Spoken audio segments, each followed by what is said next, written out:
Here's the biggest thing that happened to me, is I had lost, X amount of fights by submission in the second round, right around 7 minutes of the fight, dominated up till then. I go, this just isn't physical. I got a mental problem, and I'm finding out where it's happening. So I treated it like an alcoholic, where the first thing I had to do was admit I got a problem and ask for help. And I went in and saw a guy, a sports psychology guy. One of the huge things that I realized that everybody's going through it. I used to think there was something wrong with me. And I used to be really embarrassed about it. And I talked to Randy Couture about it. And Randy said that the one thing that he learned is that he could never defeat it. He could never defeat the second guessing or the negative voice in his head. And that he just learned, I just got to learn to compete with it. I can't kill this off. I got to compete with it. When doubt seeps in, you got two roads. You can take either road. You can go to the left or you can go to the right. And believe me, they'll tell you failure is not an option. That is ridiculous. Failure is always an option. Failure is the most readily available option at all times, but it's a choice. You can choose to fail, you can choose to succeed.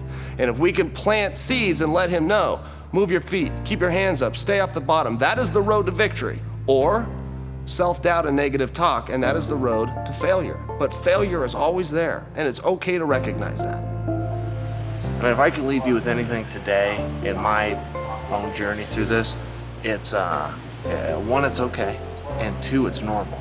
And as athletes, and especially as men, as male athletes, hate to admit weakness, even to ourselves. And when you're dealing with something, you get some kind of a hiccup, first thing, acknowledge it, like you just did.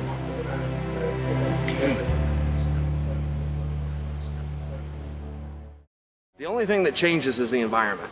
Just to give you guys an example, it's a very, very famous study done. This gentleman brings in a long 2x4. He sets the 2x4 down and has a group like this, and he asks random people to walk the 2x4 heel to toe. So they lay the 2x4 on the mat, everybody gets up, and they walk it like it's no big thing, right? Big deal.